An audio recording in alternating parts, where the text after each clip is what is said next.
Bem, falar aqui começar aqui quando os Estados Unidos, né, se deu conta da Yakuza, na década de 60, foi quando os Estados Unidos percebeu o tamanho da Yakuza, né? Na década de 60 eles perceberam que a Yakuza já possuía 180 mil membros, que era muito maior do que a máfia americana naquela época, que era em torno de 20 mil mafiosos. E quando os Estados Unidos tentou conseguir informações com a polícia japonesa, ela não conseguiu muitas informações, porque a Yakuza, ela, além de ser uma sociedade uma organização muito aceita na sociedade, muitos chefes dessas famílias de Yakuza tinham laços muito estreitos com a polícia, inclusive alguns tinham até a identificação do emblema, o logo da família na porta de suas casas, com o logo do clã, né, desses sindicatos Yakuza, chamados assim. Não eram gangster como os outros, eram mais organizados, né? Eles inclusive davam entrevistas depois dos tiroteios, uma coisa bem bizarra, né? Tinha uma relação muito próxima com a polícia e a sociedade, eram organizados, como eu falei, e tinha um código de conduta também que se alinhava também com o governo, né? De tal forma para manter um certo equilíbrio e cumplicidade entre eles, de certa forma. Na década de 60 a influência era tão grande que a Yakuza foi quem fez a segurança do Eisenhower, que foi um presidente americano que visitou o Japão em 1960. O Eisenhower ele foi presidente de 53 a 61 nos Estados Unidos. E na década de 60 foi quando os Estados Unidos, né, se deu conta, né, do tamanho da Yakuza, mas não foi quando eles descobriram a existência dessas gangues, porque os Estados Unidos eles foram os principais responsáveis pelo fortalecimento desses grupos criminosos, porque os Estados Unidos ele usou os Yakuzas para poder impedir que o comunismo dominasse o Japão no pós-guerra.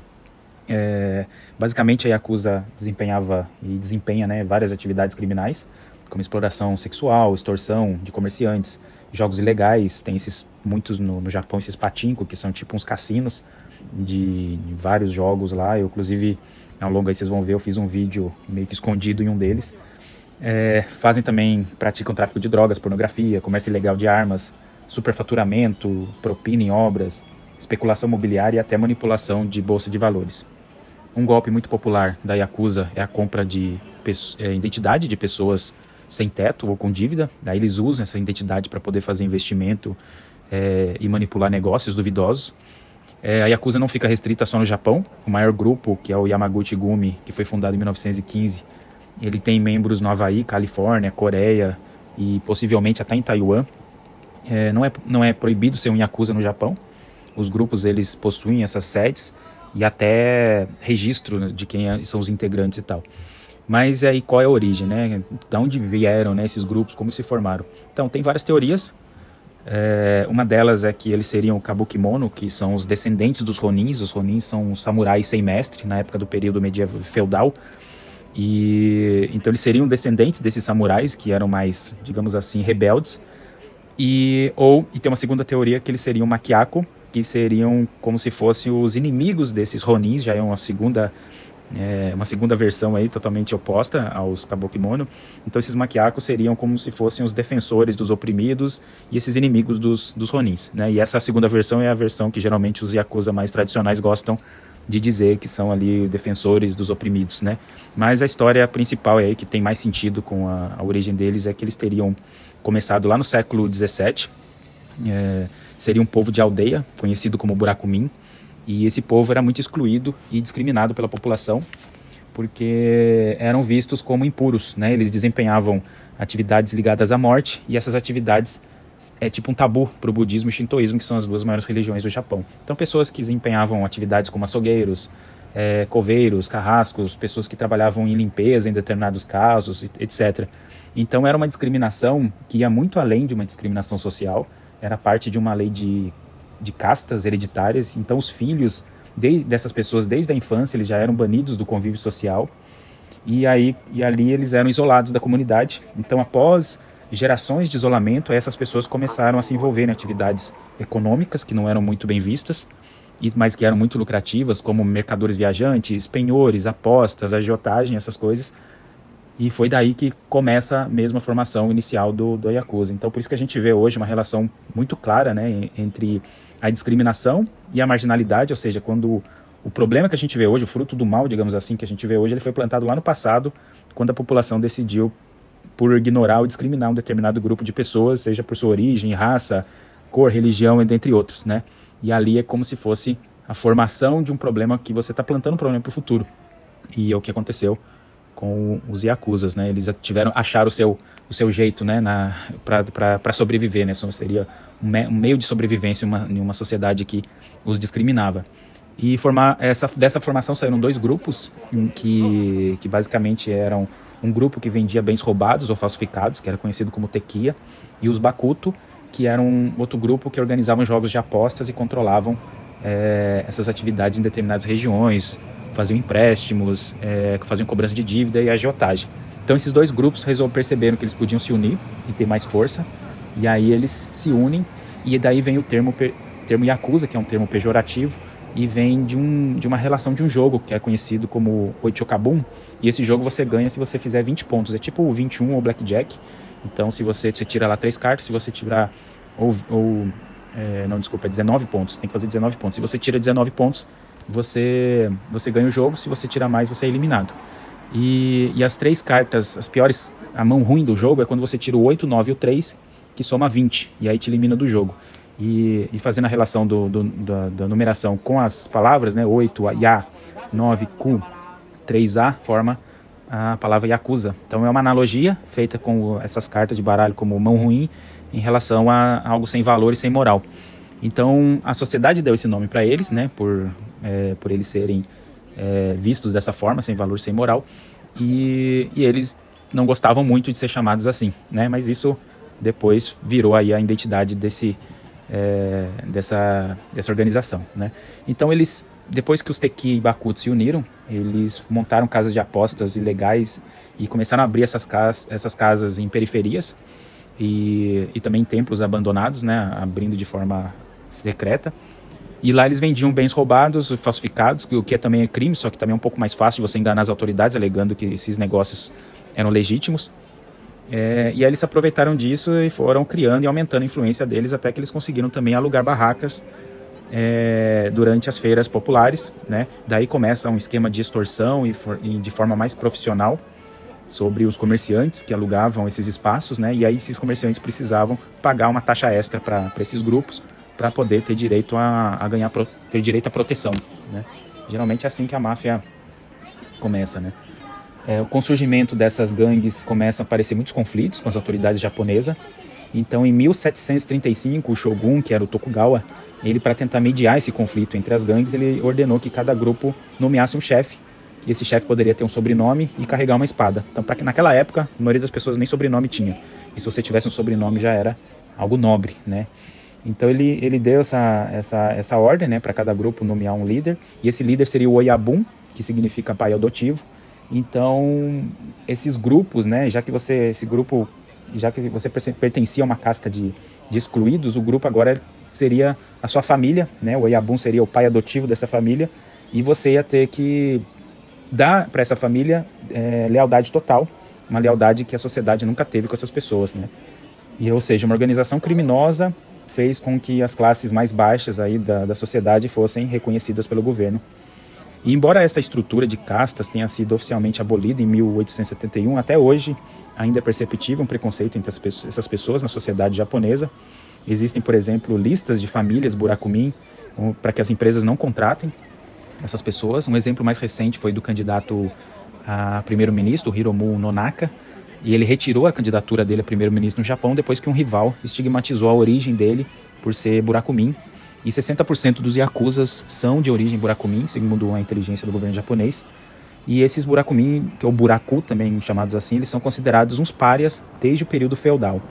Assim como a eleição do Barack Obama, que foi o primeiro presidente negro da história dos Estados Unidos, que houve essa quebra de tabu, o mesmo se espera para a sociedade burakumin do Japão, só que até então nunca houve essa representatividade, o que torna também esse tabu ainda mais, cada vez, uma realidade, né, mais forte nos dias de hoje. Os burakumin ou buraku, eles foram oficialmente libertados em 1871, alguns anos depois da 13ª emenda, que aboliu a escravidão nos Estados Unidos. Mas como os padrões de vida dessa população ele era muito abaixo das médias japonesas, aí o governo japonês, sob pressão de grupos de libertação burakumin, ele acabou aprovando uma lei especial para melhorar a condição de vida dessa população em 1969. Aí essa lei foi até 2002 e ali o Japão gastou supostamente 175 bilhões de dólares em programas de ação afirmativa para poder ajudar essa população.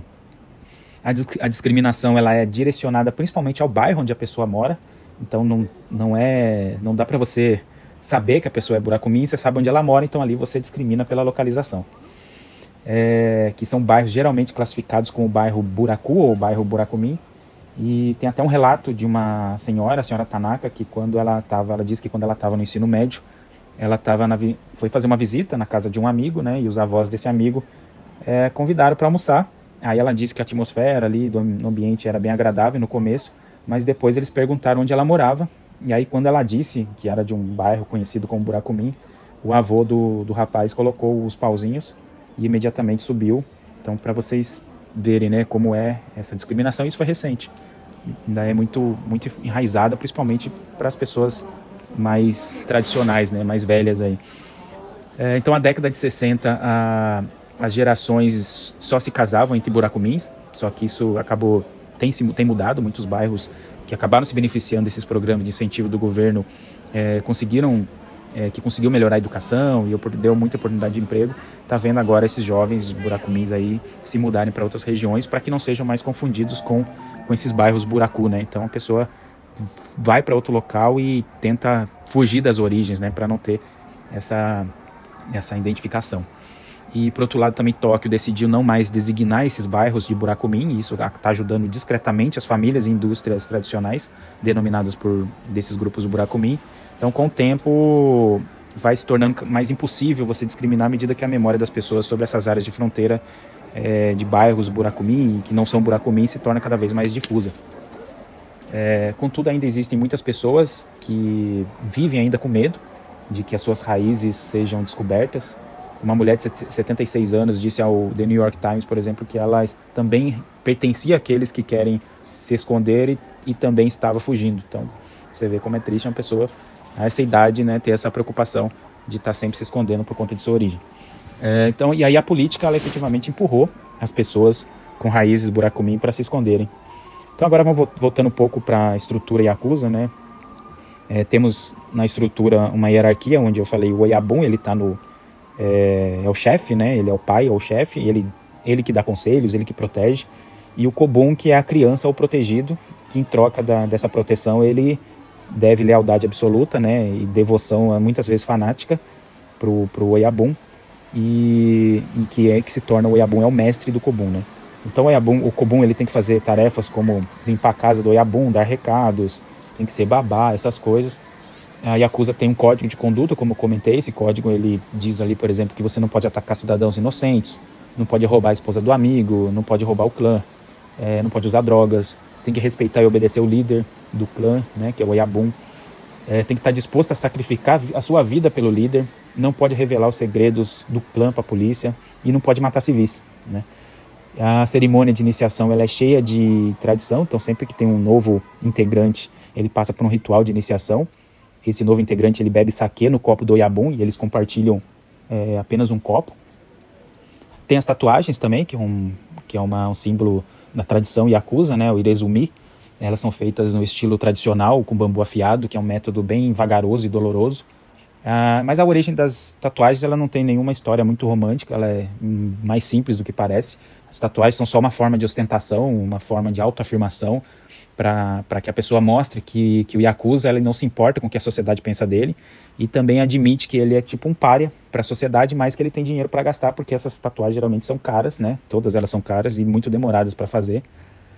Em público, eles mantêm as tatuagens cobertas, com exceção de um festival que é um festival Shinto Matsuri, que é um festival, uma celebração shintoísta, uma das maiores, mais importantes do Japão, onde ali sim as tatuagens são exibidas.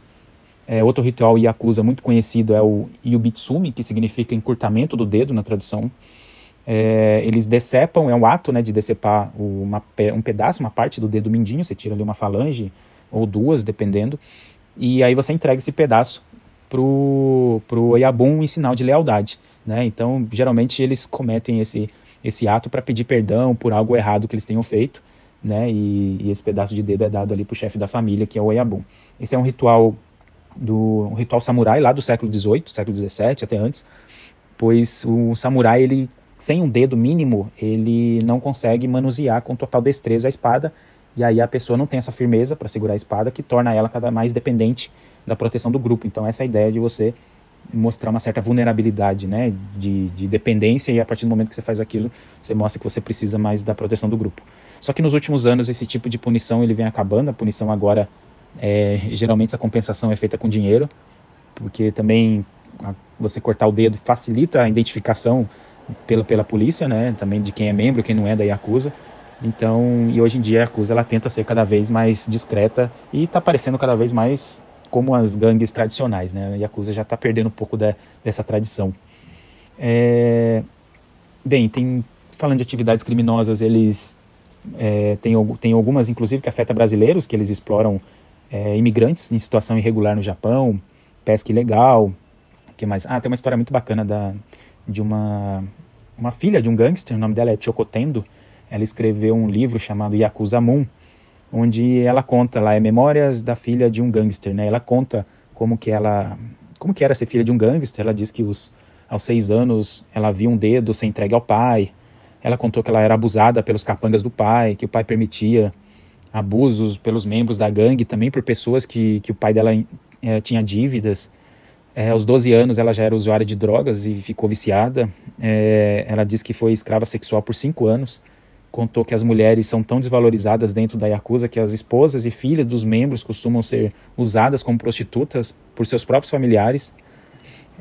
Então é assim, a Yakuza ela administra boa parte do comércio sexual no Japão, né? Eles costumam atrair mulheres de vários países e oferecendo visto japonês, mas quando essas meninas chegam no Japão, eles retêm os passaportes e deixam elas endividadas e forçam elas a trabalhar como garotas de programa para pagar a dívida. E a rede de prostituição vai além do Japão, atinge Coreia do Sul, Tailândia, Filipinas, esses locais onde os magnatas costumam ir fazer suas festas sexuais. Então a Choco, ela contou que aos 16 anos ela já estava completamente viciada em drogas. Aí a vida financeira do pai dela começou a se complicar, e aí ela se afundou mais ainda nas drogas e passou a se prostituir para poder sustentar o vício. Ela contou que esse momento foi o pior momento da vida dela, né? Porque ela era espancada, ela teve inclusive que fazer uma cirurgia plástica para esconder as marcas desses abusos, né? E na fase adulta ela se entregou às tradições da Yakuza, decidiu fazer mais de 100 horas de tatuagem, cobriu costas, seios, tórax, e aí ela queria ali impressionar as pessoas e ficar de bem com a origem. Foi uma das razões dela ter feito tantas tatuagens. Ela disse que nunca presenciou um assassinato também, mas que viu assim pessoas sendo espancadas com barras de ferro até a beira da morte, isso ela viu. Ela disse que teve contato também com armas de fogo, mas que por ser mulher ela não tinha muito espaço. As mulheres geralmente não têm muito espaço dentro da gangue. Só uma vez que teve uma mulher que liderou o grupo, foi até por um curto período de tempo, vou até falar um pouco disso mais pra frente. Mas aí ela decidiu, a Choco decidiu largar, né, a máfia para ter uma vida normal, e ela disse ainda que ela tinha muito orgulho do pai dela, porque o pai dela ensinou ela a ter caráter e tal, e hoje ela é mãe e escritora, e vive bem longe da marginalidade. Mas o que mais todo mundo pergunta, né? A Yakuza tá metida com a política, né? Tá. A história diz que a Yakuza e o governo têm uma conexão muito forte, né? Então, e desde quando começou isso, né? Então a Yakuza ela se infiltrou na política em 1868, já no final do século XIX ali, onde algumas organizações começaram já a pagar suborno para a polícia, que era um hábito que foi mantido por muito tempo. Então, em 1868 foi o início do período Japão moderno, foi o fim do shogunato, né? Foi o fim definitivo dos samurais, e é onde o poder ele retorna para o imperador, que foi o imperador número 122, o Mitsuhiro, e ele tinha só 15 anos quando assumiu, e ele que foi o responsável pela restauração Meiji e fez mudanças profundas na forma de governança do Japão. Então aí a Yakuza decidiu que devia botar os pés na política, foi quando a Yakuza percebeu que precisava disso. Aí surge uma figura importante, que é o Mitsuru Toyama. E esse cara era um Yakuza e tinha ligações com políticos, né? Ele era um ultranacionalista, mas que idolatrava a tradição samurai. E aí ele entrou na política aos 20 e poucos anos. Participou também de uma das revoltas samurais contra o poder Meiji. Então, em 1876, houve uma lei, né? Depois que o poder passou para a mão do imperador. Eles decretaram uma lei que era proibido andar com espadas, e isso revoltou uma gama de samurai. Foi quando acabou com realmente a era samurai, e uma galera de samurai eles se revoltaram contra essas medidas do governo e foram para Kagoshima, e lá houve um combate entre samurais rebeldes e o governo, que aconteceu em 1877. Lá que o governo matou os últimos samurais rebeldes, prendeu outros, e foi ali que ela acabou de vez mesmo com a era samurai. E esse cara, o Toyama, ele repudiava essa reforma Meiji e essa modernização cultural e econômica que o Japão estava passando. Depois ele foi preso, ficou 3 anos na cadeia, e quando saiu ele se juntou a um grupo nacionalista e começou a reunir adeptos. Alguns deles eram Yakuza, que para o Toyama era uma força de luta bem dura. Ele usava essa galera para limitar conflito social e também para assassinar certos políticos da esquerda. Depois disso ele começou a se destacar como tipo um Robin Hood, um herói popular no país. Então ele começou a ter aprovação tanto do povo e também da esfera política japonesa. As convicções dele acabaram mudando a história do país e também da Yakuza.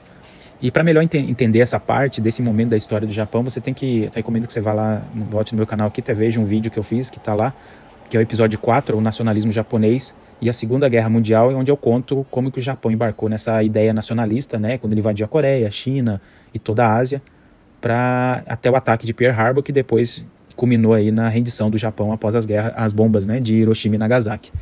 Então, continuando, aí em 1881, o Toyama ele fundou uma sociedade do dragão negro que se chamava Geniacha, que era uma federação nacionalista que seria ali precursora das sociedades secretas e grupos patrióticos, onde ele reunia muitos Tekiya e Bakuto, né, que eu falei lá no início.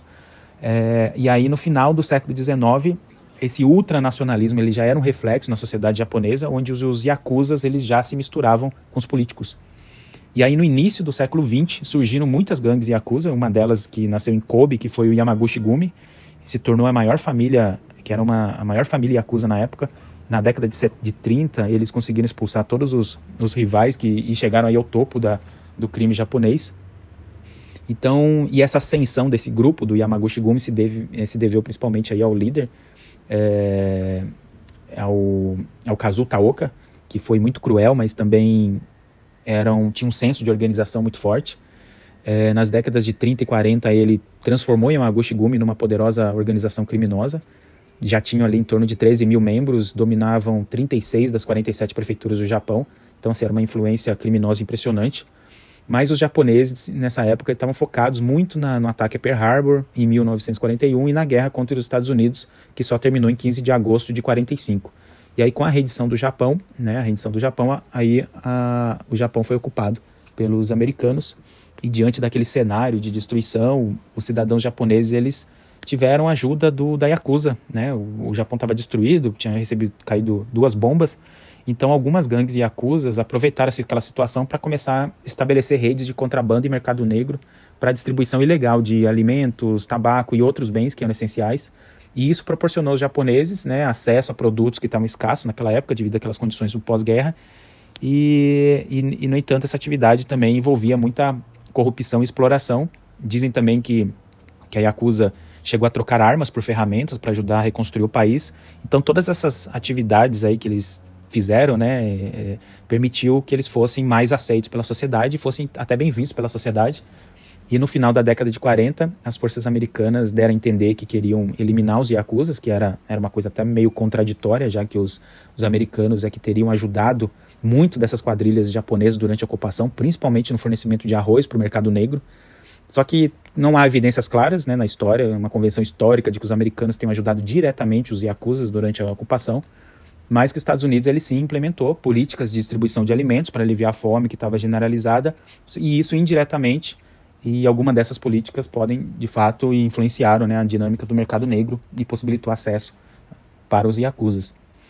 E a ocupação americana, ela foi um tanto assim desastrosa, porque os americanos sabiam que essas gangues dominavam o Japão, só que a Yakuza não era uma prioridade, e sim a ascensão do comunismo era uma prioridade dos Estados Unidos, e os Estados Unidos viam o Yakuza que era do submundo ultranacionalista, como um aliado contra o comunismo, porque era período de Guerra Fria, né?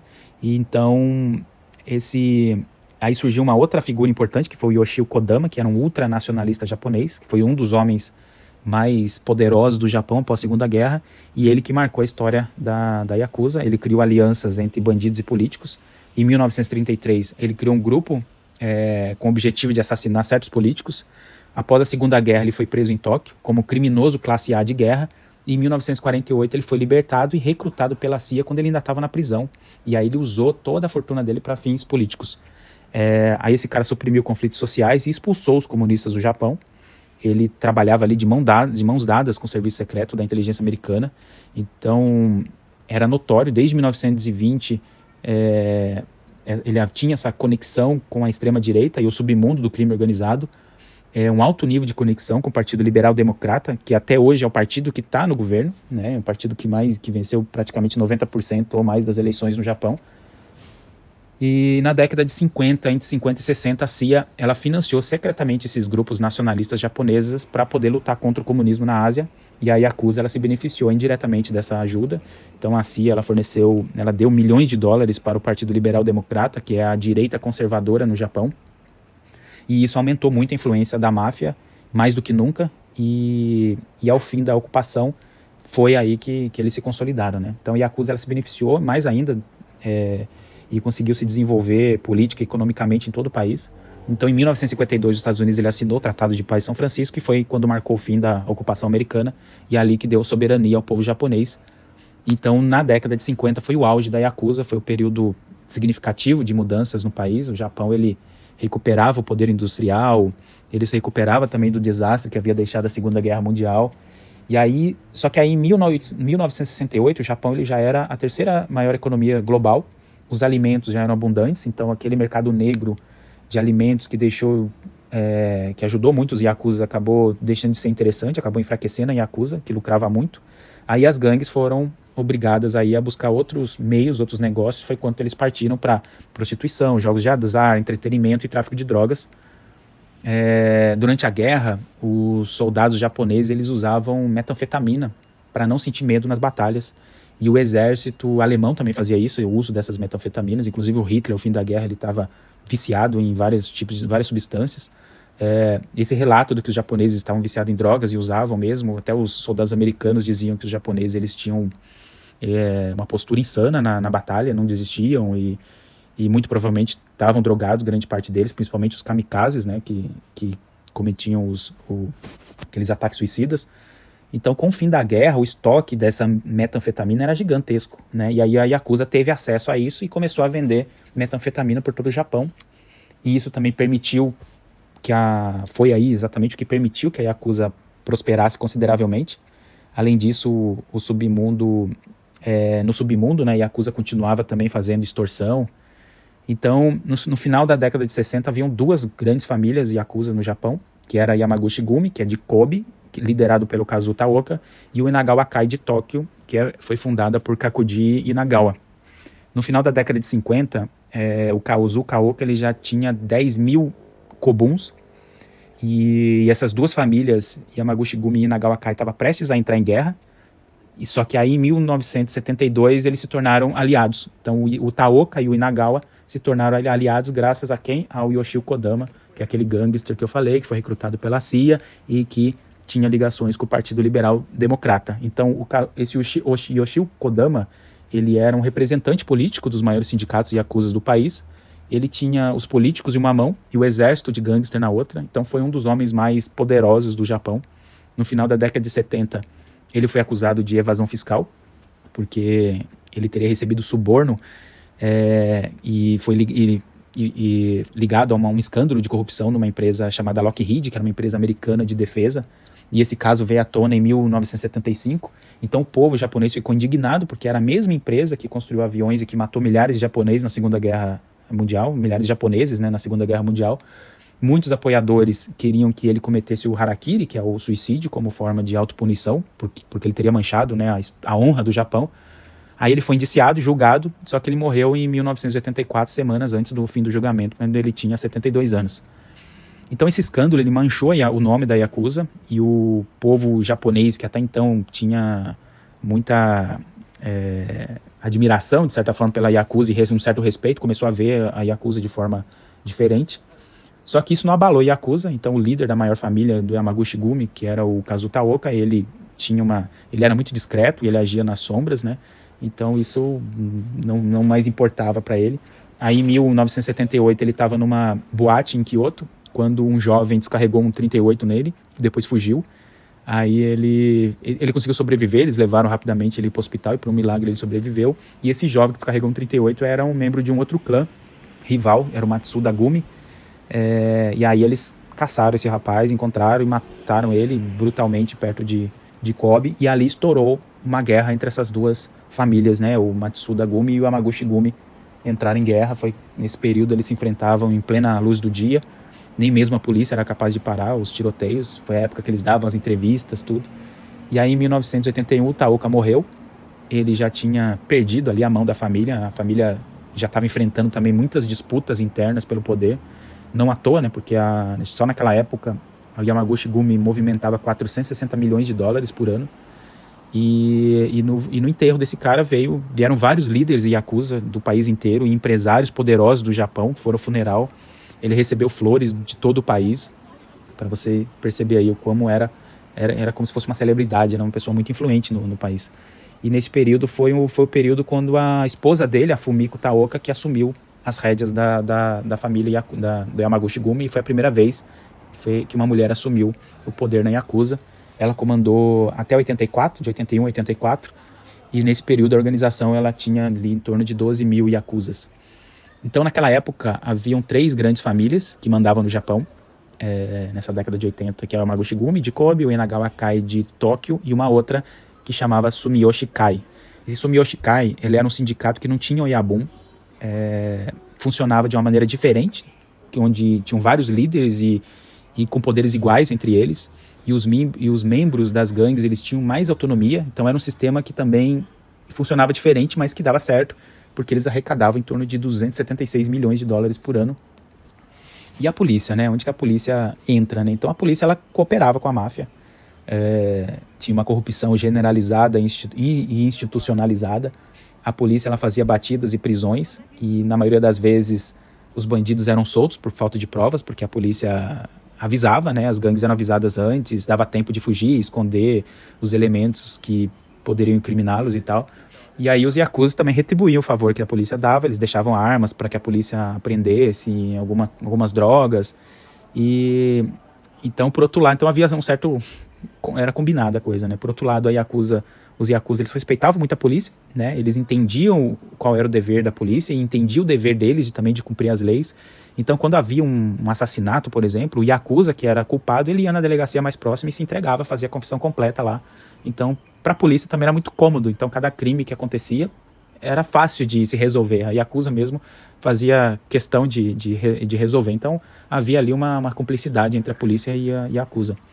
E os japoneses, eles eram cientes dessa relação da polícia e da Yakuza, mas às vezes surgiam muitos escândalos, né? Por exemplo, em 1983, a imprensa japonesa ela trouxe à tona um escândalo que ligava a Yakuza e a polícia, onde os policiais aceitavam suborno de até 20 mil dólares para fazer vista grossa nos crimes da Yakuza.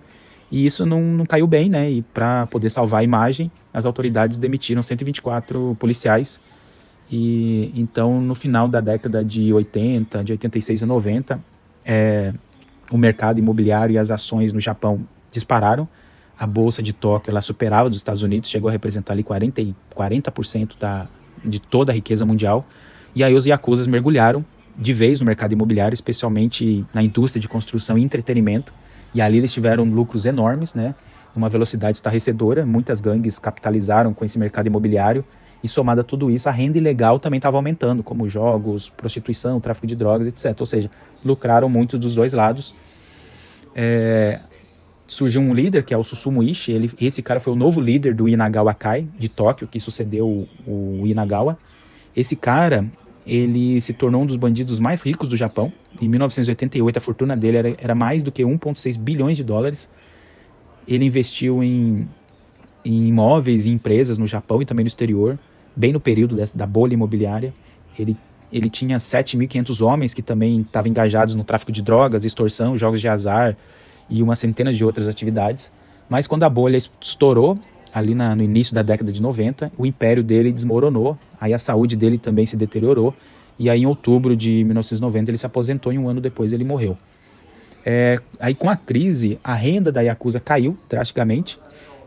Foi uma década de muitos escândalos, né, que também começaram a apontar perigosamente o submundo japonês como origem de empréstimos duvidosos que, no valor de 288 milhões feitos pelo Banco do Japão durante a bolha imobiliária, e isso deu um sinal evidente de que havia um fracasso enorme na aplicação das leis.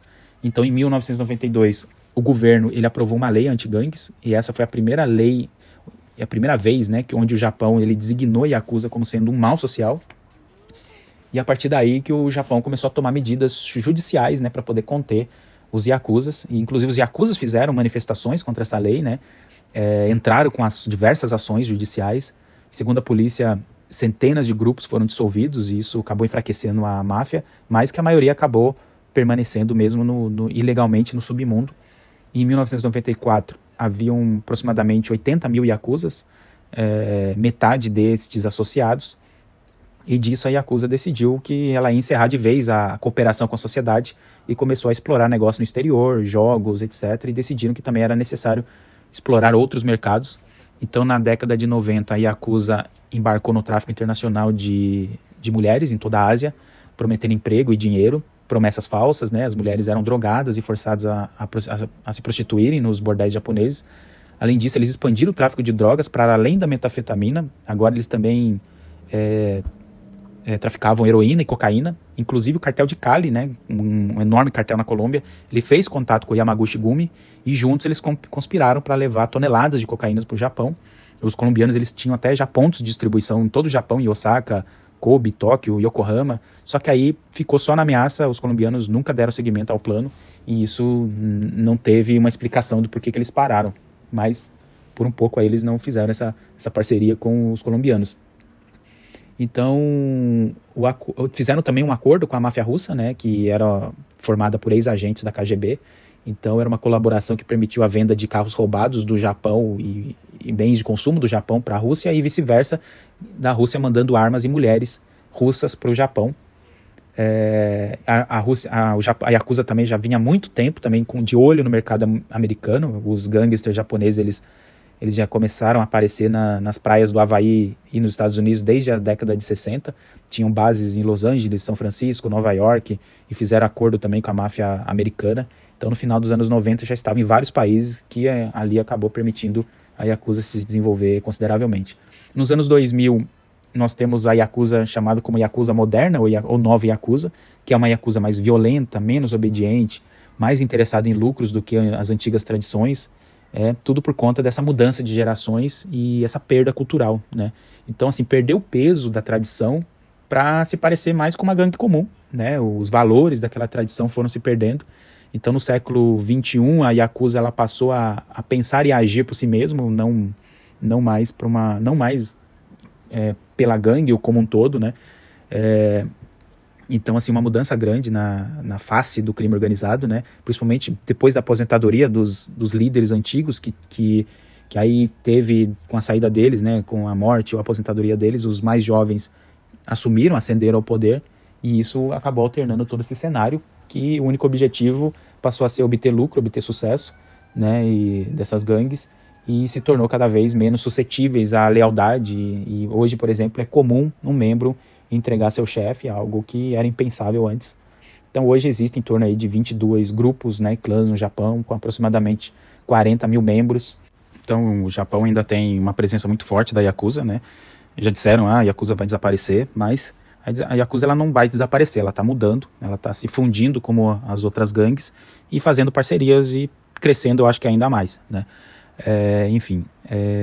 Inclusive em 2011, quando teve aquele tsunami, foi a Yakuza que ajudou na reconstrução daquela área. Então ainda há uma relação forte da Yakuza com o governo, né? Não se sabe ainda ao certo a que ponto, quanto eles influenciam, mas é uma coisa muito obscura ainda, né? Eles têm ainda uma certa, eu acho que não imagino aqui que seja numa esfera muito mais, agora eu tô falando da minha cabeça aqui, né? Uma esfera muito mais oculta, né? Deve haver um certo algo combinado ali.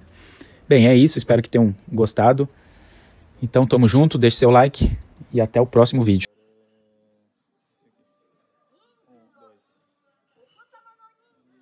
Será? É zero, não tem criança.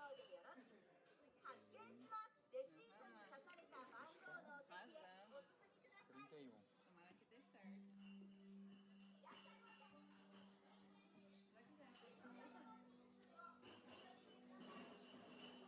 Acho que é, né? Acho que agora eles vão chamar, né? Ah, não, agora espera, né?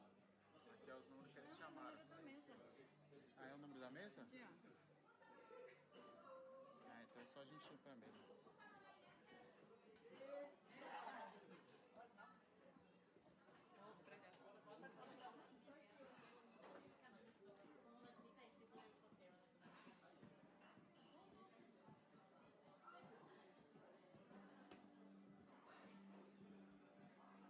Trinta e um ali, mano.